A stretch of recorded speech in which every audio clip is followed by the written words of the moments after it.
पाटील साहेब, काल तुमची अचानक तब्येत खराब झाली होती, आता कशी तब्येत आहे? तब्येत एकदम चांगली आहे आता. काल अचानक अंगात आग व्हायला लागली होती, हातालासुद्धा आग, पायालासुद्धा आग अचानक व्हायला लागली होती. त्यामुळं खूपच अस्वस्थपणा आला होता. त्यामुळे आता तब्येत चांगली आहे. सगळ्या बांधवांना विनंती की आपण इकडे येऊ नका. रात्री पण काही लोक रात्रीच मुक्कामी आले होते आपले. धावपळ करू नका. सगळ्यांना विनंती आहे, तब्येत चांगली आहे.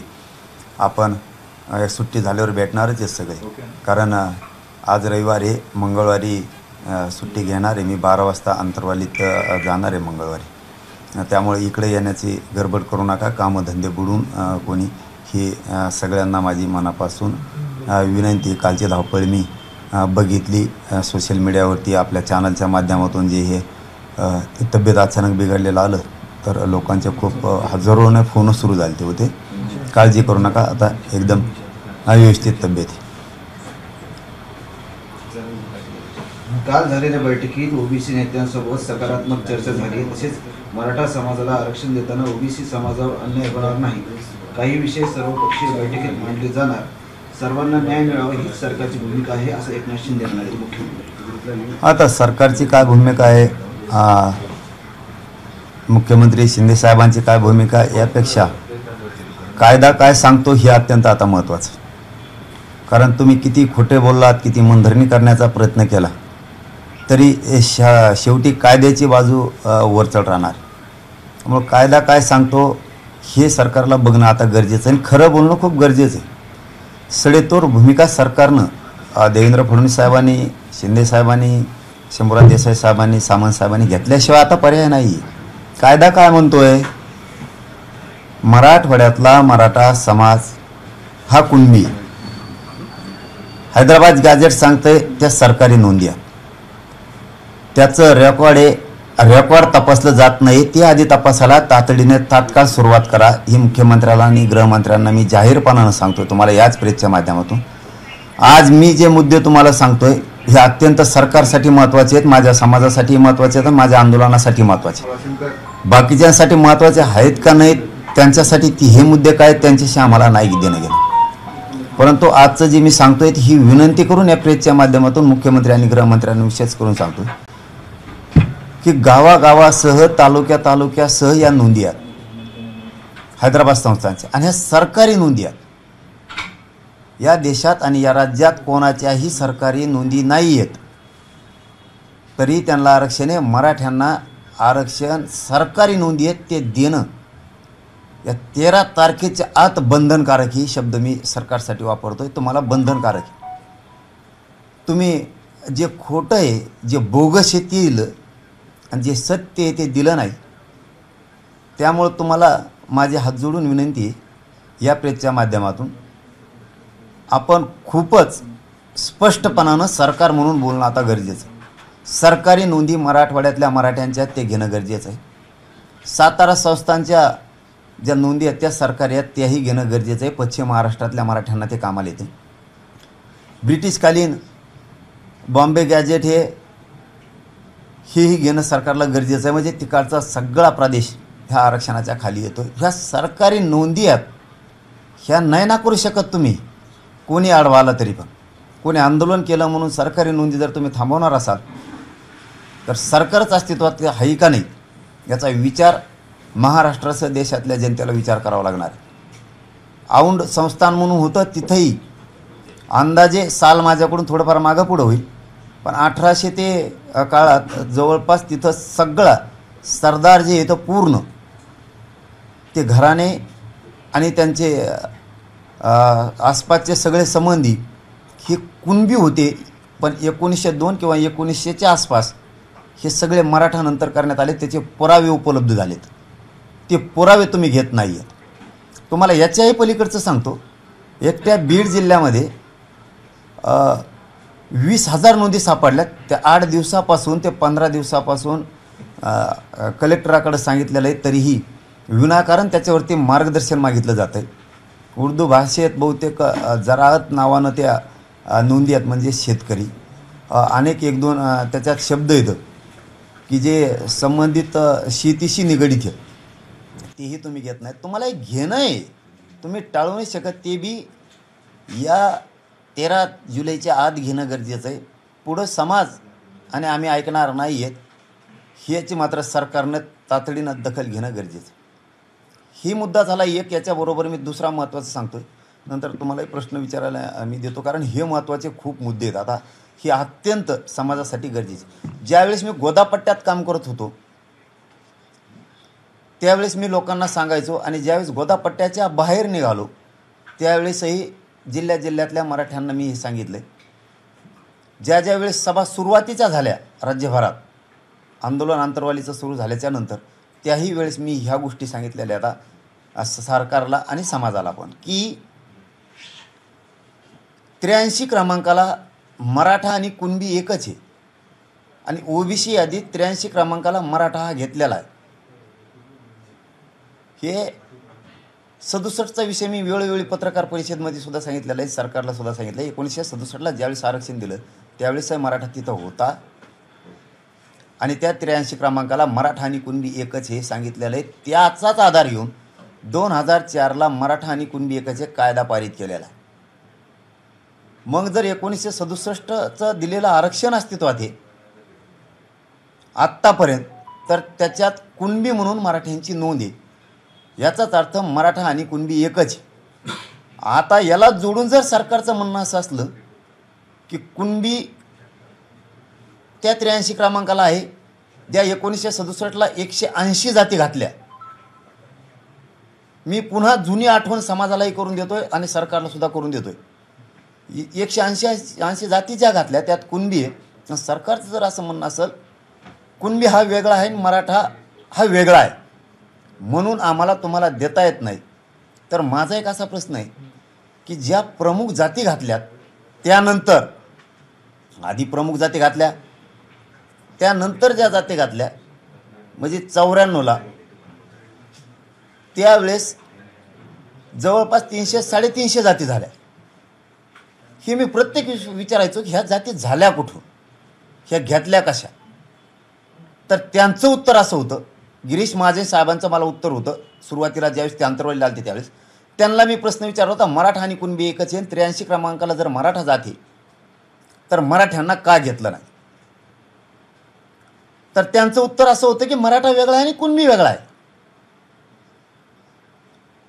ते करता येत नाही. तर मग मी त्यांना सांगितलं होतं की जर उदाहरणार्थ एक माळी समाज आहे किंवा एक मुस्लिम समाज आहे किंवा एखादा XYZ धरून चला, कोणीची जात आहे आपण उदाहरण म्हणून देतोय, ती तर एकटीच आहे.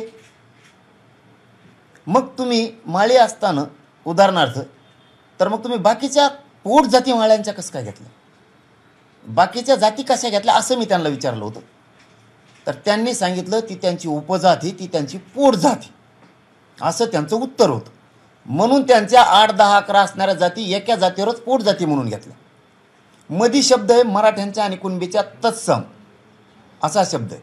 मग मी त्यांना असा प्रश्न विचारला होता की जर ती त्यांची पोटजात होऊ शकते तर कुणबी याची पोटजात मराठा होऊ शकत नाही का, किंवा मराठ्यांची पोटजात कुणबी होऊ शकत नाही का. व्यवसाय तर दोघांचे सारखेच आहेत. जर यांचा व्यवसाय सारखा आहे म्हणून त्यांना पोटजात म्हणून उपजात म्हणून जर घेतली असली तुम्ही पोटजात म्हणून, कारण तत्सम शब्दाचा अर्थ असा होतो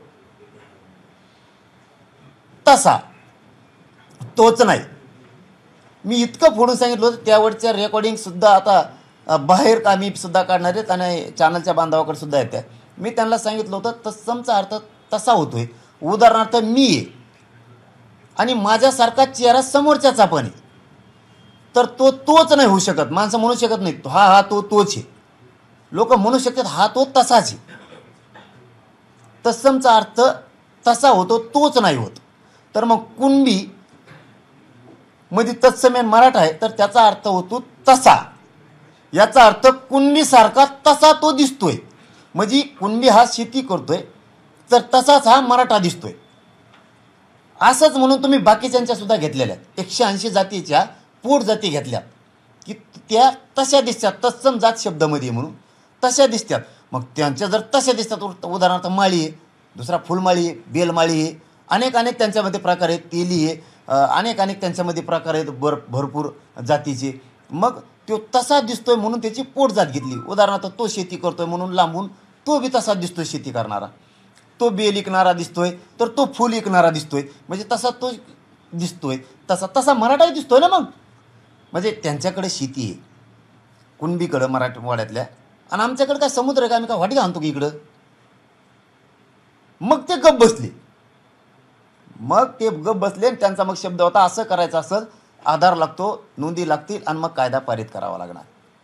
मग जर 83 क्रमांकाला मराठा जाती, ती बी 1967ला दिलेल्या आरक्षणात, त्याच्यानंतर 94ला ह्या 16% आरक्षण वाढून बाकीच्या जाती घातल्या पोट जाती म्हणून, तर मराठा का घातली नाही हे दोन मुद्दे अत्यंत आता महत्त्वाचे आहेत आमच्यासाठी. जर मराठा शासकीय नोंदीवरती कुणबी म्हणून असेल तर मराठा आणि कुणबी एकचे सिद्ध करणारे पुरावे आम्ही द्यायला तयार आहेत. नसता तुम्ही तरी आम्हाला सांगा येऊन सरकारनं की मराठा आणि कुणबी एक नाही. इथं मागंही सांगितलं होतं मी, हे शब्द मी मुद्दाम आठवणीत आणून देतोय. काहींचं म्हणणं आहे आम्हाला मराठा म्हणून राहायचं, आम्हाला कुणबी व्हायचं नाही. इथं काय जोर जबरदस्ती नाही. ज्याला घ्यायचं त्यांनी घ्या, ज्याला घ्यायचं ते घेऊ नका. सरकारनं 83 क्रमांकाला मराठा नावानं 180 जातीमध्ये कुणबी आहे, तर महाराष्ट्रातला तत्सम शब्द तिथं वापरलेला आहे म्हणून मराठा आणि कुणबी एकच आहे. सगळ्या मराठ्यांना कुणबी प्रमाणपत्र देणं आवश्यक आहे, कारण मराठ्यांच्या तिथं सरकारी नोंदी आहे. आणि जर तुम्हाला असं करायचं नसलं, तुम्हाला कुणबीच धरायचा असला आणि कुणबीची पोटजात मराठा होत नाही किंवा मराठ्यांची जात कुणबी होत नाही पोटजात, असं जर तुम्हाला म्हणायचं असलं तर 180 जातीच्या नंतर ज्या जाती लावल्या त्या सगळ्याची सगळ्या काढा. 94ला दिलेलं आरक्षण सगळं रद्द करा. त्याची शोधपत्रिका काढा, हे दिलंय कशाच्या आधारावर आणि काय म्हणून दिलं हे मराठ्यांना कळणं 13 जुलैच्या आत गरजेचं आहे. हे दिलंय कसं? 180 जाती जर 83 क्रमांकाला आहेत ओबीसीच्या यादीच्या, 1967ला आरक्षण दिलं त्यावेळेस तिथं कुणबी आहे, बाकीच्या जाती आहेत, त्याच्यात मेन जाती आहेत आणि मेन जातीच्या उपजाती पोटजाती ह्या त्यानंतर घेतल्या. 350-400 काय घ्यायच्या तेवढ्या पोटजाती म्हणून घेतल्या असल्या तर मराठासुद्धा घ्या. जर घ्यायच्या नसल्या तर त्या कशा घेतल्या याचं उत्तर आम्हाला द्या. काय त्यांचा व्यवसाय म्हणून घेतलंय? बागवान घेतलाय उदाहरणार्थ, तर बागवानाचा व्यवसाय शेती आहे म्हणून घेतलाय, तर बाकीच्या मुस्लिमांच्या शेती दाखवतो आम्ही तुम्हाला. मराठा जर माळ्यांना तुम्ही व्यवसायाच्या आधारावर आरक्षण दिलं असलं, त्यांचा अमुक व्यवसाय म्हणून घेतलं, तर आम्ही तुम्हाला व्यवसाय दाखवतो आमची. ते जर बागायती शेती करतायत माळी म्हणून त्यांना दिले, आम्ही शेतकरी मराठ्यात दाखवतो. आम्हाला उत्तरं द्या आता, उत्तरं. ते तसले गोड बोलू नका आता. त्यांचे लाड खूप पुरवलेत तुम्ही आता. आमचा त्यांना विरोध नाही, तो एकटा सोडला तर बाकीच्याला विरोध नाही. तुम्ही आता उत्तरं द्या. कायद्याने उत्तरं पाहिजे ना तुम्हाला, संविधानानं पाहिजे ना तुम्हाला. तर आता आम्हाला याची उत्तरं द्या, तुम्ही त्यांना घेतलं कसं. याच्याबरोबर आमचा तिसरा मुद्दा आहे, हे दोन सांगितलेत. सरकारी नोंदी ह्या मुसलमानांच्या सुद्धा निघाल्या. जर त्यांच्या मुसलमानाच्या कुणबी म्हणून नोंदी निघाल्यात, लिंगायत समाजाच्या निघाल्यात, मारवाडी समाजाच्या निघाल्यात, ब्राह्मण समाजाच्या निघाल्यात, आणखीन लोहार समाजाच्या निघाल्यात, जर यांच्या नोंदी सरकारी निघाल्यात, हे शेतकरी आहेत कुणबी आहेत म्हणून, तर मुस्लिमांना सुद्धा ओबीसीतूनच आरक्षण दिलं पाहिजे. त्यांच्यावर सुद्धा अन्याय नाही झाला पाहिजे. जे कायद्याने बोलायचं ना तुम्हाला आता, तर आता कायद्याने बोला. त्याच्यात पाशा पटेलांचं नाव सांगतो, त्यांची कुणबीमधून नोंद निघाली, एकच नाव सांगतो.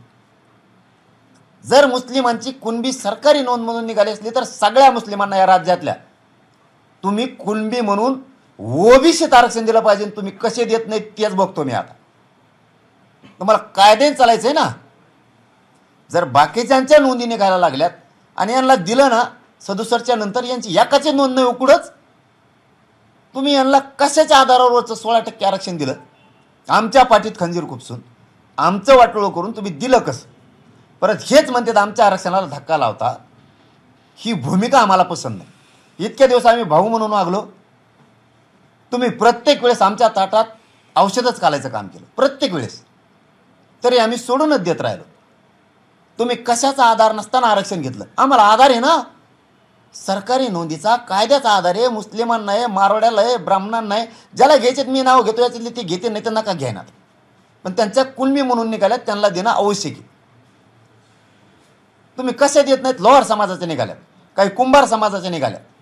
का देत नाहीत तुम्ही? त्यांच्यावर का अन्याय करताय? ओबीसीत त्यांना का आरक्षण देत नाहीत तुम्ही?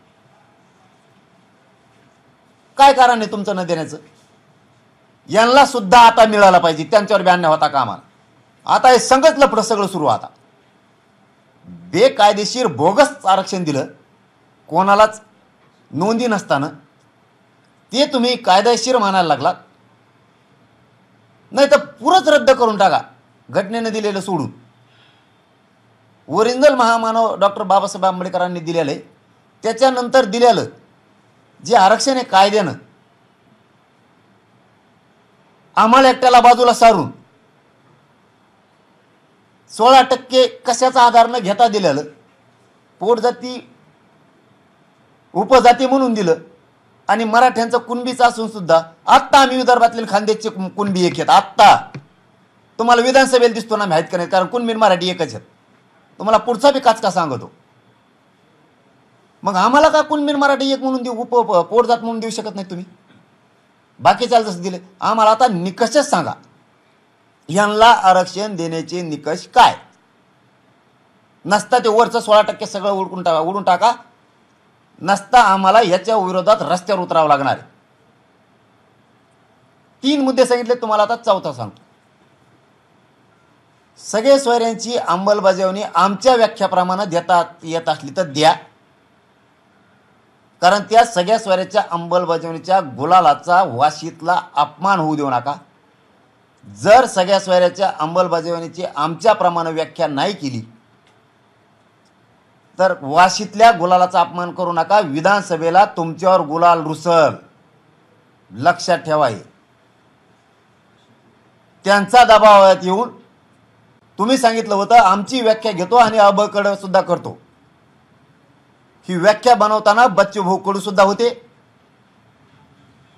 चिवटे होते, ते यादव होते, आणखीन बरेचसे लोक त्यांचे सुद्धा होते.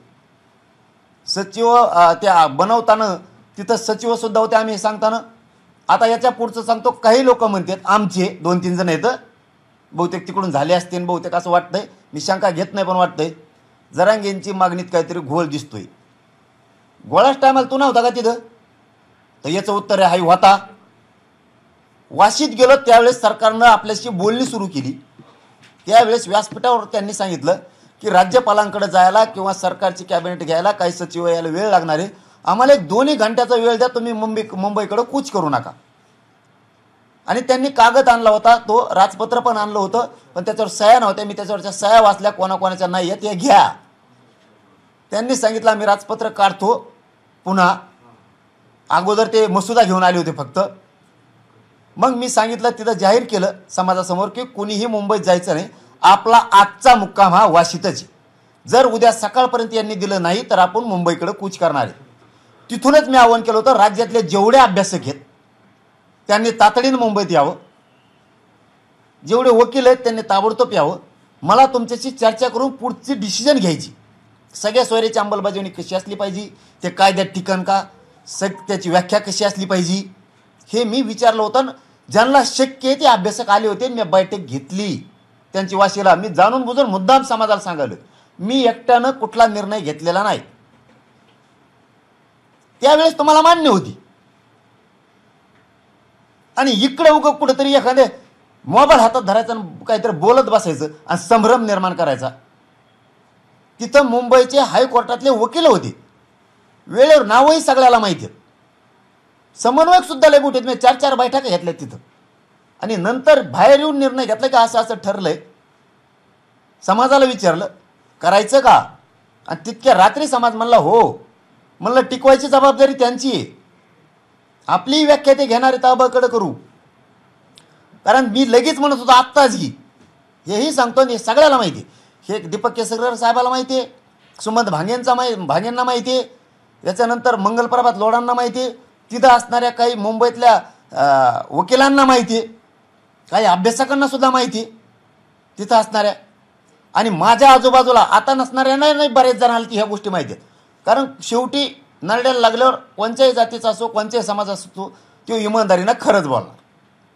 भलं माझं कोणाचं पटत असेल नसेल ती वैयक्तिक मुद्दा राहिला, पण ज्या वेळेस खरं बोलायची वेळ येईल मला 100% विश्वास आहे माझ्यासोबतचे असणारे जरी बाजूला असले तरी ते खरंच बोलणार, याचे मला 100% आत्मविश्वास आहे.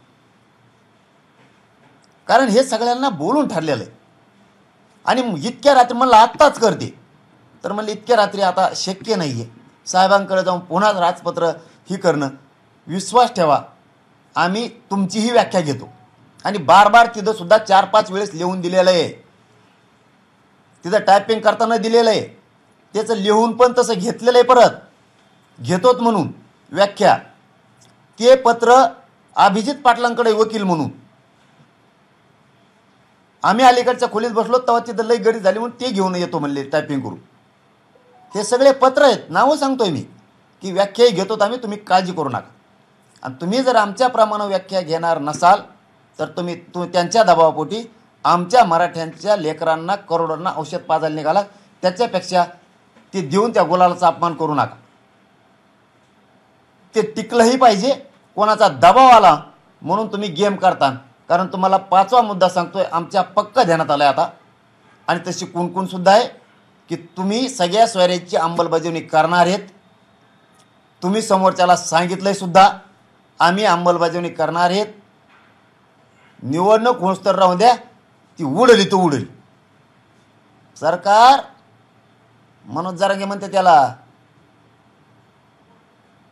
ते तुम्ही घोळ केला आणि तुम्ही जरी उडली 13% आरक्षणासारखी, हे मनोज जरांगे लढणार आहे. माझ्या पहिल्या मागण्यात आणि ही सुद्धा आहे, ह्या पण पाहिजेत आणि ही पण पाहिजे. पहिल्यापासूनचं म्हणणं आहे, नवीन वाढलेली नाही. शेपूट फेपूट बोंबलायचं नाही लांबलं, शेपूट त्याचं लांबलंय. अगोदर म्हणला होता सगळ्या सोयऱ्याच्या याला त्याचे आणि त्याचे लोक, आमचा काही विरोध नाही, त्याच्यामुळं ओबीसीला काही धक्का लागत नाही. आता बदलला, आता त्यो बी म्हणतो बाकीच्याला मनाला लावलं सगळ्या सोयऱ्याची अंमलबजावणी झाली नाही पाहिजे, सरसकट मिळालं नाही पाहिजे, ही मागणी तिची. जे मराठ्याला आहे ते त्याला पाहिजे, उपसमिती पाहिजे, आमच्यासारखेच निधी पाहिजे, सारथीसारख्या योजना पाहिजेत. शेपूट त्याचं लांबत चाललंय, आमचं नाही. आम्हाला दोष देऊ नका, पहिल्या दिवसापासून मागणी. तुम्हीच म्हणले होते सरसकटला लई प्रॉब्लेम होईल, दुसरा शब्द घ्या म्हणून तुमच्या जेच बांधवांनी तुमच्या मंत्र्यांनी आलेल्या सगळ्यांनी मिळून तो शब्द घेतलेला आहे. आणि हे शब्द सगळ्यांना माहिती आहेत की सगळ्या सोयऱ्यांची अंमलबजावणी कशी करायची आणि सगळे सोयरे म्हणजे काय हे तुम्ही मान्य केलेलं आहे. त्याचा चौथा मुद्दा असा होता, 4 एकूण शब्द होते, त्यातला शेवटचा शब्द होता शेवटी मागेल त्या मराठ्यांना द्यायचं. तर त्यावेळेस धनंजय मुंडे म्हणले होते मागेल त्या मराठ्याला तर सगळ्या सोयऱ्यांना द्यायचं. परत जिथं लग्नाच्या सोयरीकी जुळत्या त्या सगळ्या सोयऱ्यांना द्यायचं. नातेवाईक म्हणजे ज्याची नोंद निघाली त्याचे रक्ताचे नातेवाईक म्हणजे चुलते पुतणे काकी आजोबा, आणि सगळे सोयरे म्हणजे लग्नाचे सगळे त्याच्यात आलेत आता. आणि त्याच्यात मागेल त्याला म्हणल्यावर सरसकटपेक्षा खाली राहिलंच काय. आणि म्हणलं मग हे नाही द्यायचं तर सरसकट द्या, कारण आमच्या सरकारी नोंदी आहेत. ठीक आहे म्हणे. मग त्याच्यावर परत चर्चा झाली. MG गायकवाड साहेब होते, आता आयोगाचे जे अध्यक्ष आहेत सध्या ते सुद्धा होते. असे त्यांनी 4 जजेस आणले होते आणि त्यांनी काही वकिलांनी काही तज्ज्ञांनी मिळून तो शब्द ठरवला. मी नंतर हा म्हणलेलो.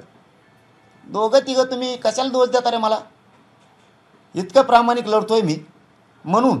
बरं हां, हे दिलं सगळ्या सोयऱ्यांचं किंवा नाही दिलं मला दोषी धरणार.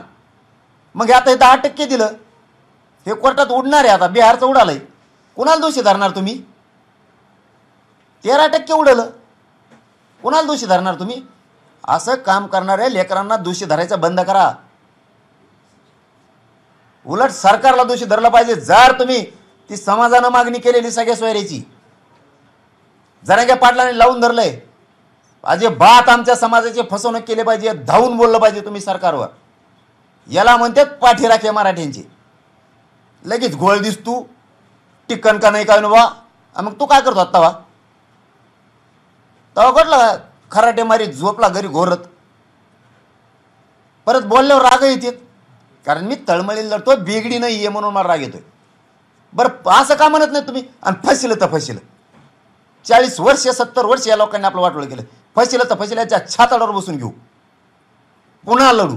मी लढतोयच ना इतक्या वर्ष काय नाही झालं. मग आता जरी यांनी फसिलं ते आवडीन काय झालं का म्हणत नाही तुम्ही. अशी फसवा तुम्ही समाजाला कसं फसवतात ती मग दाखवतात तुम्हाला काचका आम्ही असं का म्हणत नाही सरकारला तुम्ही.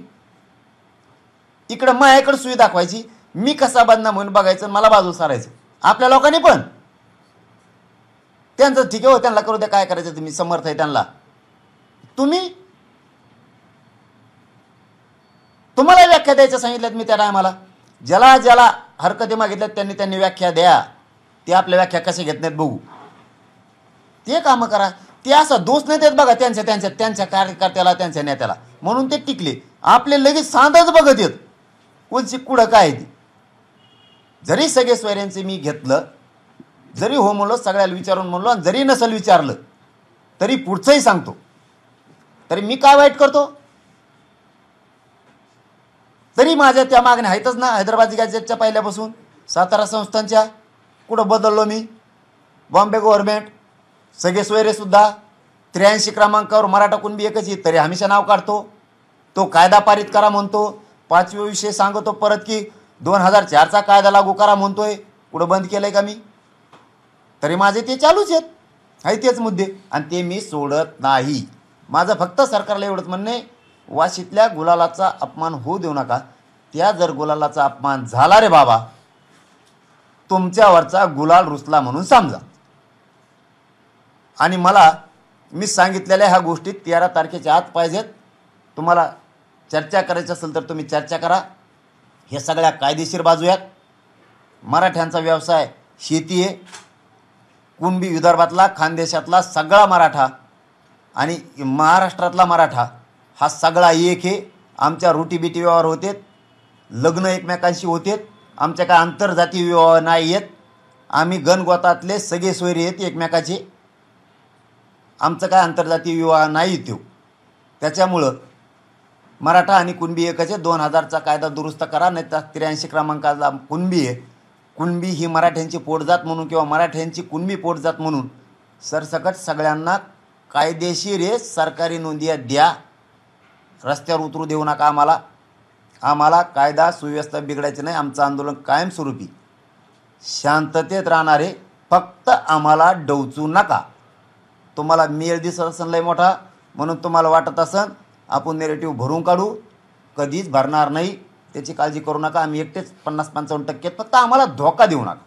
आम्हाला धोका जर नाही दिला तर हे तुम्हाला डोक्यावर घेऊन मराठी नसणार आहे. तुमच्या पुढं मी या वेळ याच्यासाठी बोललो की मला सरकारला प्रामाणिकपणानं सगळं सांगणं गरजेचं होतं. आणि हे आत्तापर्यंत सांगितलेलं देवेंद्र फडणवीस साहेब तुम्हाला शिंदे साहेब शंभूराजे साहेब आणि उदय सामंत साहेबाला हात जोडून विनंती याच्यावरती काना डोळा करू नका. आचारसंहितेचं नंतरचा बहाणा आम्ही ऐकणार नाहीत. आम्ही दुःखी नाहीत. आम्ही रुसणार नाहीत. तुम्ही द्या नका देऊ आम्ही मिळवणार आहेत. एवढंच होईल की आम्हाला राजकारणात उतरावं लागणार आहे तुम्ही जर नाही दिलं तर. कारण त्यानंतर झाल्यावर देऊ आचारसंहिता ह्यो शब्द आमच्यासाठी प्रमाण नाही. आम्ही त्याच्यावर कसलाच विश्वास मराठी ठेवत नाहीत. आणि तिथून पुढं आम्हाला कोणाला शब्दाने बोलण्याची इच्छाच राहणार नाही. कारण आम्ही कोणालाच आमचं त्यापुढं समजणार नाही. त्याच्यामुळं गोष्टी सांगितल्यात ह्या तुम्ही समजून घ्या आणि ठासूनच सांगायचं सरकारनं शिका. मग ते भले मराठी असतील किंवा ते ओबीसी असतील. ज्याच्या शासकीय नोंदी आहेत त्याला आरक्षण दिल्याशिवाय आम्ही थांबणार नाही. ज्याच्या नोंदी सापडल्यात त्या नोंदीवाल्यांना त्याच्या रक्ताच्या नातेवाईकाला आणि कुणबीच्या खाली सदर जेवढे आहेत ते सगळे कुणबी आहेत यांना सगळ्यांना बीड जिल्ह्यात जे सापडलेत आता 20,000 तीही ताबडतोब देतो. देवी लशीची तपासणी बंद झाली. संस्थांची बंद झाली. प्रमाणपत्र राज्यात द्यायचे बंद झालेत. त्याचं कुठली तपासणी केली जात नाही. त्याला काय म्हणते तर व्हॅलिडिटी ते बंद करून टाकले. आमच्या पोराला ॲडमिशन घ्यायचे आता परीक्षा पोलीस भरती आहेत ते सगळं बंद पडलंय. तुम्ही काय करताय नेमकं मराठा समाजासाठी हे कळा नाही आम्हाला. ते पोलीस भरतीतले पोरं आमरण उपोषणाला तिकडे बसले, ते मरायला लागले. ते करतो म्हणून ते करत नाहीत. सारथीतल्या पोराच्या अडचणी तशाच आहेत. PhDच्या पोरांची 4 महिन्याची वाढवायची 4 महिन्याची पोलीस भरतीतली ते तसंच पडलंय. देताय काय नेमका मराठ्याला तुम्ही? नुसते वाचितच होय कागद जाहिराती देता करोडो रुपयाच्या. तुम्ही करताय काय? महामंडळात गोरगरिबांच्या फायली करून करून त्याच्या खिशातले पैसे संपून गेले. नाही मिळालं. नुसते येतात आणि बैठका घ्यायला लावतात. पदासाठी हिंडायला लावता काय मराठ्याचं वाटोळं करून त्यांना? नाही मिळणार यावेळेस मराठ्यांना काही, पण जातीला मिळन. बोलण्यावर बाण ठेवा आणि जातीकून वाढा. मतासाठी लय मरमर करू नका. पडताल पडा. जात नाही विसरणार तुम्ही पडलेले कधीच, पण जातीच्या बाजूने उभा राहा. आपल्या हक्काच्या नोंदीत ते आरक्षण आपल्याला मिळवून द्यायचं. तुम्ही सगळ्या स्वराला एवढा विरोध करायला लागलात, मग तुम्ही ते उडून टाकणार तुम्हीच. मराठा समाजाला आणखीन एक सांगायचं मला, आपण किती चांगलं दिलं ना तरी हे उडीणारच. आपण मागास सिद्ध झालो राव. भारत देशात कुणीच निषिद्ध झालं मागास, तरी आपलं 13% आरक्षण गेलं. त्यामुळे आपल्या आपल्या जातीला आपण आपले लोक दोष द्यायचं सोडून लढायचं शिका. दोष दिला की माणसं बाजूच सरकत येत आणि मग लढायला कोणी राहत नाही आपल्याला. आणि काही जण दुकानदाराला खोड्या लागलेल्या आहेत. त्याचं दुकान बंद पडलं की ते नाव ठेवतंय. आणि काम करणारे चांगले इमानदार समाजावर प्रेम करणारे प्रामाणिक लोक बाजूला काढायचं काम करते. काय एकदा जातीकडून बोलत नाहीत. नोंदी आहेत द्या मराठ्याला. ज्या मराठ्याला आरक्षण घ्यायचं नाही ना त्यांनी सुद्धा म्हणलं पाहिजे आम्हाला नाही घ्यायचं, पण त्यांच्या नोंदी सापडल्या द्या त्यांना. आम्ही मराठे मागं उभा आहेत त्यांच्या. काय म्हणत नाही तुम्ही? म्हणायला पाहिजे तुम्ही सगळ्यांनी प्रामाणिकपणा. कुठं ना कुठं तरी तुम्ही सुद्धा मतदान घेताय मराठ्यांचं. कुणबी आणि मराठा एकच देऊन टाका त्यांना. आम्हाला नाही घ्यायचं, पण सरकारी नोंदी रोखू शकत नाहीत हे छाती ठोकून सांगायला पाहिजे. आणि नोंद निघाली की फटाफट वाटायला पाहिजे. 50 बाऱ्या मंत्र्याला 50 बाऱ्या फोन लावावं लागते आमदारायला. ह्या तालुक्यात ह्या ADMने असं केलं, कन्नडच्या ADMने तसं केलं, कुठं संभाजीनगरच्या ADMनं तसं केलं, नाशिकच्या ADMनं रोखल्या ना. येवल्याचा तहसीलदार खोटे प्रमाणपत्र छगन भुजबळकडे पाठवतोय. हे बघा पेन आणलेली. मग ते भाषणात म्हणतंय का त्या तहसीलदारात लिहितंय. करा बरं चौकशी जरा त्याची. ADM त्यो नाशिकचा सगळे 3000 प्रमाणपत्र रोखून ठेवलेत. का बरं ठेवले? खेडचे सगळे पुण्यातले रोखून ठेवले. सोलापूरचा तोच प्रकार, साताऱ्यात त्या पाटणमध्ये तोच प्रकार, कोल्हापूरला रोखून ठेवलेत. कोल्हापूर तर सगळंचे सगळं कुणबी ती. का घेत नाही सरकारी नोंदी तुम्ही? धाराशिवला तोच प्रकार. लातूरच्या नोंदी रोखून धरल्यात. काल माझ्याकडं लातूरचे आणि परभणीचे काही अधिकारी आले होते. कमून रोखून धरले तुम्ही? ते औंध संस्थांचे का कागदपत्र घेत नाहीत तुम्ही? काय देता मराठ्याला तुम्ही? अहो तुम्ही सगळ्या स्वारी सुद्धा गरज नाही आम्हाला अंमलबजावणीची. लगेच गरज नाही. तुम्ही 83 क्रमांकावर कुणबी आणि मराठा एकच आहे, पोट जात म्हणून घ्या. आणि तुम्हाला घेता येत नसली तर जे 180 जाती आहेत तेवढ्याच ठेवून बाकीचे सगळ्या उलटून टाका.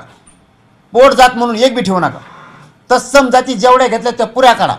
उपजाती म्हणून घेतल्या त्या पुऱ्या काढा. त्यांना एक निकष आणि आम्हाला एक निकष कसं काय लावताय? कोणता न्याय करायला लागले तुम्ही? कसं काय अन्याय करायला लागले शिंदे साहेब आणि फडणवीस साहेब? आणि मागचे पाडे गिरायचं बंद करा. फडणवीस साहेबाला हात जोडून सांगतो, 6वा मुद्दा सांगतो ह्यो, तुम्ही ते मागचे पाडे गिरायचे बंद करा. कोणचे? मी आरक्षण दिलं, तुम्ही आरक्षण दिलं साहेब, मान्य केलं मराठ्यांनी. 13% तुम्ही दिलं, मराठ्यांनी 106 आमदार निवडून दिले. उपकार ठोला नाही. तुम्ही म्हणता मी 10% दिलं, ते टिकणारच नाही म्हणून आम्ही स्वीकारलं. पुढचं तुम्ही सांगताय आम्ही इतकं मराठ्याला दिलं, सारथी दी, आमकदी, महामंडळ दी. ज्याने 80 वर्षापासून काही दिलं नाही मराठा समाजाला, 80 सालापासून दिलं नाही, त्याच्याकडे मतदान गेलं. ते का त्याला ते तुपाचे डबे देतो का आम्हाला? ते सगळ्याला माहिती आहे ना वाटोळं केलंय म्हणून. मग त्याने चूक केली म्हणून तुम्हाला करायची का असं म्हणणं आहे तुमचं? त्यांची चूक तुम्ही दुरुस्त करा असं म्हणणं आहे मराठ्यांचं. शेवटी तुम्ही लय अन्याय करायला लागला आई बहिणीवरती, माझ्यावरती गेम टाकायला लागलात, पण लोक फोडून पत्रकार परिषदा तुम्ही घ्यायला लागलात. आताही ओबीसी समाज तुम्ही उठवला म्हणून समाज तुमच्यावर नाराज होतोय, म्हणून मतदान 80 सालापासून देण्यात म्हणून चाललंय तिकडं. याला दोषी तुम्ही आहेत, याला दोषी तुम्ही आहेत, समाज नाही. माझा समाज बरोबर कार्यक्रम करतोय लेकराच्या न्यायाच्या बाजूनं. आणि तुम्ही म्हणतात तिकडे गेलं, तुमचे नाही का निवडून आले मराठ्याच्या मतावर? नुसतं आमच्यावरच आरोप करायला शिकवलंय तुम्हाला. 80 सालापासून ज्याने आम्हाला काहीच दिलं नाही त्याचा तर उद्या कोणताच मराठा करीत नाही. पण मग त्यांच्याकडे मत गेलंय मराठ्यांचं असं तुमचं म्हणणं आहे. तुमच्याकडे नाही गेलं का? तुमचे 42 होते तवा, आत्ता बी काही व्हायना तुमचे खासदार निवडून आलेतच ना, 9-10 व्हायना. मराठ्यांनी मतदान आहे ना त्याच्यात. कसा आरोप लावू शकता राव तुम्ही? पाठीमागचे पाडेगिरीत बसण्यापेक्षा पाठीमागचे खंजीर कोणी खुपशिलेले ते मराठ्याला पक्क माहिती. 16% आरक्षण देऊन मराठ्याचं वाटोळं कोणी केलं हे मराठ्याला माहिती. पण तुम्ही त्याच पावलावर पाऊल ठेवून चाललात. नुसतं देतात 6 महिन्यात उडलंय. लोकाला असं छाती ठोकून म्हणताच याय नाही ना. किती पाठीत खंजीर खुपशीला आपलं आरक्षण दिलं, आपलं मराठीचं वाटोळं केलं. पण तुम्ही दिलंय ते वर्षभर टिकलंय किंवा पिढ्यांना पार टिकलंय असं छाती ठोकून मराठ्याला सांगताच येणार ना. त्यामुळे दोघं सारखे झाले, तुम्ही एका पारड्यातलेच. आम्हाला असं छाती ठोकून सांगायला माणूसच नाही राहिला की येणे आयुष्याचं दिलंय मराठ्याला. म्हणून तुम्हाला मी सांगतोय, तुम्हाला मी भाषाच कळा ना की शिंदे साहेब, फडणवीस साहेब, तुम्ही आमचं सरकारी नोंदयात हैदराबादचं गॅजेट 13 तारखेच्या आत लावा, सातारा संस्थांचं बॉम्बे गव्हर्नमेंटचं लावा. 1967च्या कायद्यानुसार ओबीसींना आरक्षण दिलेलं आहे. ओबीसीच्या जाती घातल्यात, त्याच्यात 83 क्रमांकाला मराठा आहे, कुणबी आहे. पोट जात म्हणून मराठ्यांना आरक्षण द्या, बाकीच्यांना तुम्ही दिलंय पोट जात म्हणून. असलं आरक्षण द्या आणि तुम्ही छाती ठोकून सांगा ना सरकारी नोंदी आहेत त्या आम्हाला द्यावा लागणार आहे. जातीवाद होऊ नये तर नाही होऊ हे माहीत नाही मला, पण मी सरकार आहे, मी मराठीवर बी अन्याय करणार नाही, ओबीसीवर बी करणार नाही. ज्या सरकारी नोंदी आहेत त्या नोंदी देणार. जशा 1967ला 180 जाती घेतल्या, त्यानंतर 300, 350, 400 पोट जाती म्हणून घेतल्या, तशीच कुणब्याची पोट जात म्हणून मराठा आम्ही घेणार आहे. नसता मग आम्हाला कणखर वागावं लागणार आहे. मराठ्यांना जो न्याय तेच ओबीसींना न्याय. आम्हाला 1954ला दिलेल्या किंवा नंतर घातलेल्या 1967च्या नंतर घातलेल्या जाती सगळ्या उडाव्या लागणार आहेत. नसता मराठ्यांना न्याय द्यावा लागणार. ह्या भूमिकेवर या मराठा तुम्हाला डोक्यावर घेऊन नाचत. जर या मागण्या मान्य झाल्या नाही तर आपण असे म्हणाला होता की 288 जागा लढवणार. त्याबाबत आपण असे माध्यमांना बोललात की काही ठिकाणी तुम्ही सर्वे केला, पाहणी केली, चाचपणी केली. कुठले मतदारसंघाची आपण चाचपणी केली किंवा पाहणी केली? नाही, फक्त आम्ही चाचपणी केलेली. कोणचं नाव कोणचं मतदारसंघाचं घेतलेलं नाही. मला खोटं बोलता येत नाही. 13-14पर्यंत आम्ही घेणार नाहीत, कारण राजकारणात आम्हाला जायचं नाही. राजकारण माझा आणि माझ्या समाजाचा मार्ग नाही. सरकारनं आमच्या ठरलेल्या 8-9 गोष्टी ज्या आहेत मागण्या त्या द्याव्यात. आजच्या प्रेसच्या माध्यमातून सरकारला आता आम्ही सांगितलंय, तुम्हाला ऐकायचं तर ऐका, नाही तर ऐकू नका. फोनवर सांगितलं तरी तुम्हाला टाईम नाही, तुमच्या ध्यानात राहत नाही काय काय सांगितलेलं ती. कारण तुमची कॅबिनेटसुद्धा ध्यानात राहिली नाही. इथून गेल्या तुम्ही कॅबिनेट घेणार होते. लोकांच्या दबावापुढे तुम्ही मराठ्यांच्या माना जर कापिणार असला तर तुम्हाला तरी सांगावं कवर. या एवढ्याच प्रेसच्या माध्यमातून आणि या लाईव्हच्या माध्यमातून मी सरकारला सांगितलंय, सरकारनं बघावं, ऐकावं, करावं. नसन करायच्यात नका करू. कागद देऊ आम्ही तुम्हाला कदरून गेलं. आम्हाला आमचं सरकारी नोंदी असलेलं कायद्यानं दिलेलं सगळं आरक्षण पाहिजे. त्याच्याशिवाय आम्ही हटत नाहीत. आणि सर्वे आम्हाला राजकारणात जायचं नाही, तो आमचा मार्ग नाही. आम्हाला द्या तुमचं राजकारण, तुम्हाला लकलाप. एकाही मतदारसंघाचं नाव आम्ही डिक्लेअर केलेलं नाही आणि आम्ही करणारसुद्धा नाहीत. गनिमे कावे आम्हालासुद्धा यायला लागलेत. आम्ही फक्त एवढंच आहे की पहिल्या टप्प्यात 24 याची बघितलेत, नंतर 43 आणि आता आमचे 2 टप्पे आणखीन पूर्ण होत आलेत, म्हणजे एकूण 4 होत आलेत. असे आम्ही 6 आणखीन 4 टप्पे आमचे राहिले. तोपर्यंत आम्ही शब्द बाहेर काढणार नाहीत कोणते मतदारसंघ आहेत. पण एकदा जर उडी टाकली तर आम्ही मागं हटत नाहीत. पण 2 कामं राहिलेत. एक आमचं द्या, आम्हाला गरज नाही राजकारणाची, तुम्हाला लकलाप हेच मराठी तुम्हाला डोक्यावर घेऊन नसतील. दुसरी गोष्ट, 13 तारखेच्या नंतर मराठा समाजाची बैठक घेऊन आम्ही ठरवणार 283 उभा करायची का 288 पाडायची. दादा, वडीगोद्रीला ओबीसीचं उपोषण सुरू होतं. पुण्यामध्ये कार्यकर्ते उपोषणाला बसले होते. या ठिकाणी भुजबळांनी भेट दिली. त्यावेळी भुजबळांनी बोलताना शायरी म्हटली की दुश्मन के लिए दुश्मन है हम, दिलबर के लिए दिलदार है हम, आणि गंज लगी तलवार को धार लगानी होगी. कुछ लोग अपनी औकात भूल गए हैं, तुम्हाला उद्देशून त्यांनी बोलले तसं.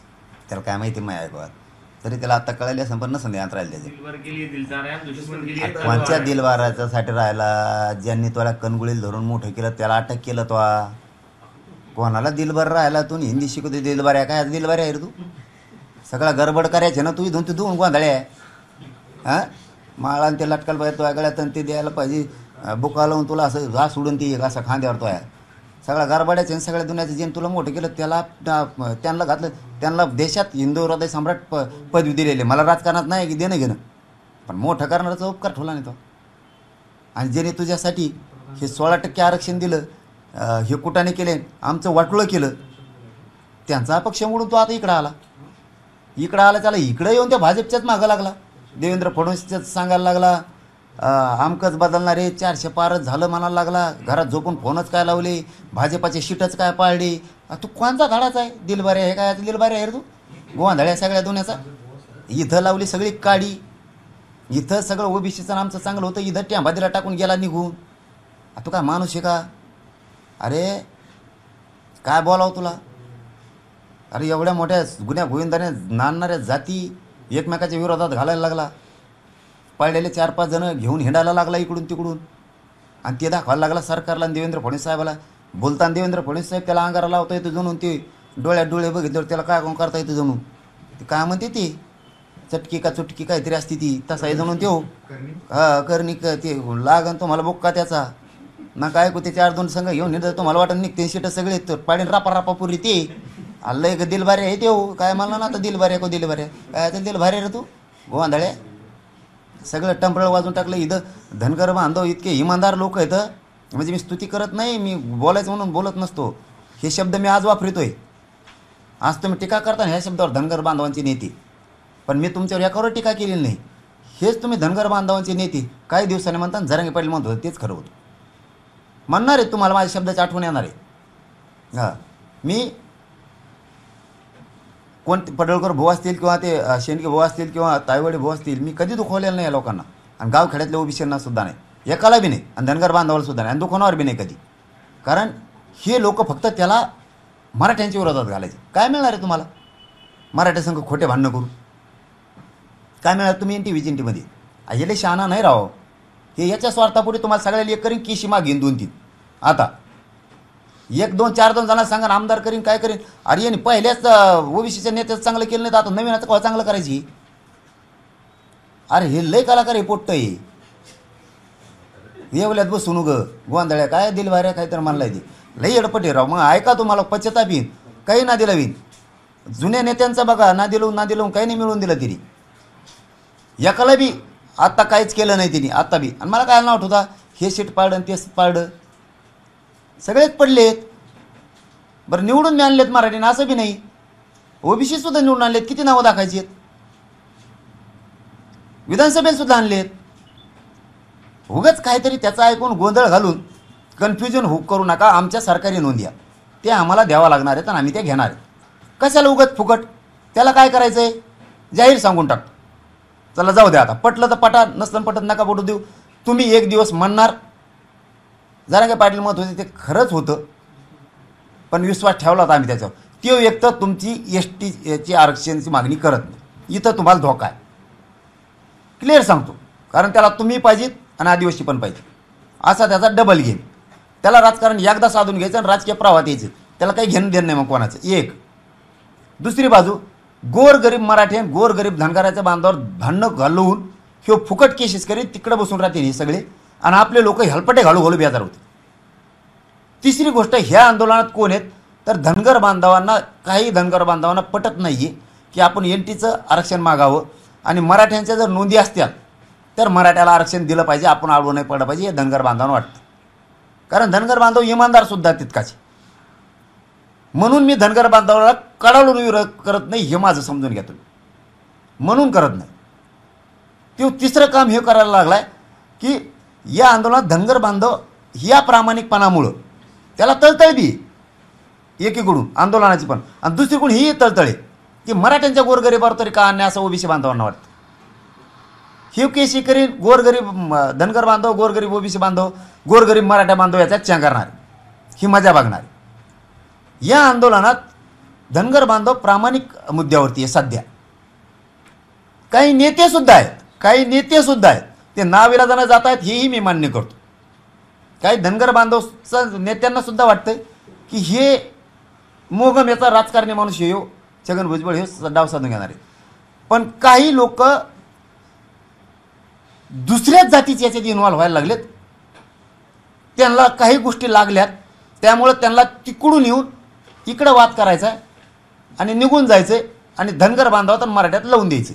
आणि हे डाव त्याचा आहे, येवल्यावाल्याचा. म्हणून माझं सांगणं काम आहे, शेवटी तुम्ही माझ्यावर कसली टीका केली तरी मी उत्तर दिलं नाही आतापर्यंत, देणार सुद्धा नाही. कारण मी काय तुम्हाला आणखीन विरोधक मानत नाही. कारण धनगर बांधवाने आमचं काहीच केलेलं नाही, आम्ही त्यांचं काहीच केलेलं नाही. राहिला बाकींच्या ज्या रुसल्यात त्यांचा विषय, तर त्यांनी काहीतरी त्रास दिलेला असं आम्हाला बी आणि तुम्हाला सुद्धा दिलेला आहे, पण तुम्ही आज झाकून ठेवायला लागले सगळ्या जाती धर्माचे. त्याच्यामुळं आम्ही त्यांचे विरोधक नव्हतो आणि असण्याचं कारण बी नाही. त्यांनी खूप त्रास दिला म्हणून काही गोष्टी घडल्यात. आणि हार जीत ही पराजय ही महाराष्ट्रात प्रत्येक उमेदवाराला बंधनकारक आहे. पण आता जाऊ द्या. पण मी विरोधक धनगर बांधवाला नेत्याला कधी मानलेलं नाही. तुम्ही किती जरी टीका केली तरी पण त्याला मात्र मी सोडत नाही, कारण तो दंगली घडून आणणार आहे आणि गोरगरीब मराठ्यांना गोरगरीब ओबीसींना भोगावं लागणार आहे. कारण तो सध्या खूप मस्तीसारखं बोलायला लागलेला माणूस. त्याला सन्मानानं का बोलावून का नाही बोलावं त्याच्या पाठीमागचे अनेक कारण आहेत, खूप कारण आहेत. म्हणून त्याला सन्मानानं मी बोलत नाही. तो मुद्दा म्हणून मागं लागलाय. तो मान्य करत नाही की सरकारी नोंदी आहेत ह्या द्यायला पाहिजे. त्या बोगस सांगतो, एक बी बोगस नोंद नाही आहे आणि ती रद्द बी नाही झाली पाहिजे. हे सरकारला मी सांगत राहिलो. एक बी बोगस नोंद नाही येत, एक बी रद्द नाही झाली पाहिजे. आणि प्रमाणपत्र आता थांबले नाहीत पाहिजेत, हे ऐकायला आलं पाहिजे. थांबलाच नाही पाहिजे. नसता ज्या त्या कार्यालयावर मराठी आता धडकणार आहे. हां, रेकॉर्ड तुम्ही कसं तपासित नाहीत. कोण कोण अधिकारी जातीवाद करतोय रेकॉर्ड तपासायला. कोण कोण जात पडताळणी पटापट करत नाही. वंशावळ समिती कोण आहे आणि का जोडीत नाहीत वंशावळ, कशामुळे रेकॉर्ड दाबून ठेवलाय, हे मागं आम्ही कार्यालयात सुद्धा घुसणार आहेत. नसता सरकारनं उद्यापासून तातडीनं ते वाटप करायला सुरुवात करायच्यात, थांबायचं नाही. त्यांचं तिकडून ऐकलं की आमचं थांबिता, कॅबिनेट थांबिली, सगळ्या स्वारीची अंमलबजावणी थांबिली. सगळ्या स्वारीची सुद्धा अंमलबजावणी करायची, उडाली बी नाही पाहिजे ही जबाबदारी सरकारची, कारण सरकार आम्ही नाही. आणि आमच्या सगळे दस्तऐवज सापडायला सुरुवात करा, नोंदी द्या. आणि सांगितलेले कामं तुम्ही एकही केलेलं नाही आहे, एकही. त्यामुळं आम्हाला बघायची वेळ येऊन देऊ नका. तुम्ही म्हणाले की धन्यवाद. चल, धनगर समाजाच्या आरक्षणासाठी तुम्ही पुढाकार घेतला होता. आता तुम्ही असेही म्हणाले की राज्यातील सर्व मुस्लिमांना ज्यांच्या कुणबी नोंदी सापडतात त्यांना आरक्षण द्या. का नाही द्यायचं? जर यांनी निकष लावला असला, गरिबी आहे म्हणतात नाही का, आमच्याकडे कारखाने आहेत असं म्हणतात ना, मराठ्याकडे कारखाने आहेत, कारखान्यावर आरक्षण नाही ना असं म्हणणं तुमचं. मग गाड्यावर केळं विकणाराला तर असेल ना, वडापाव विकणाराला तर असेल ना, लोअर समाज लाकडी व्यवसाय करतो त्याला तर असला पाहिजे ना, कुंभार मडके घडवतो मग त्याला तर असला पाहिजे ना, का नसला पाहिजे? ब्राह्मण शेती कसतो किंवा पोट भरतो घ्यायचा असेल तर त्याची जर नोंद सापडली त्याला नसायला पाहिजे का? लिंगायत समाज शेती कसतो त्याची कुणबी म्हणून नोंद निघाली, नसायला पाहिजे का? पाशा पटेलांची निघाली, काय निकष लावणार आता तुम्ही? तो मुसलमान आहे तुम्ही मुसलमान नाही, काय निकष काय लावणार आहेत आता? निकष सांग मला आज. मला आता निकष पाहिजे. त्यांना काय निकष लावले? त्यो शेती व्यवसाय करतो माळी म्हणून त्यो बी दुसरा करतोय म्हणून दिले, म्हणजे पोट जात. मग पाशा पटेल मुसलमान आहेत ते बी 5 टाइमच नमाज पडते, बाकीचे मुसलमान 5 टाइमच पडते. निकष काय आता? बाकीचे जर शेती व्यवसाय करत असले किंवा व्यवसाय करत असले, कातारी असले सुतार असले तर मुस्लिम व्यवसाय करतोय. गरिबीत असन तर त्याचे इतका गारी गारी विकणारा गरीब कुणीच नाही. त्यांनी गुत्त घेतलं का? गारी गारी त्यांनी शिकायच्या, फॅप्स्या त्यांनी शिकायच्या, परत ते वडापाव त्यांनी शिकायचे, केळं विकायला तेवच आणि खायला तुम्ही. जमत नाही का? लावा ना निकष. बघतो आता मुसलमानाला बी कसे देत नाहीत आणि धनगर बांधवाला बी कसे देत नाही बघतोच मी.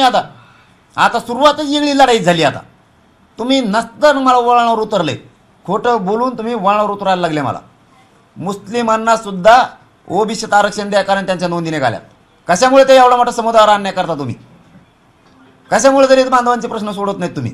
बस झालं तुमच्या मागं पळायचं, आता आम्ही नाही पळत. आता हे 5-6 जण नाटकं करता आणि आम्हाला त्रास देता विनाकारण. बघा, शिंदे साहेब आणि फडणवीस साहेब जाता जाता तुम्हाला हात जोडून विनंती करून सांगतो, मला राजकारणात जायचं नाही, माझ्या समाजाला जायचं नाही.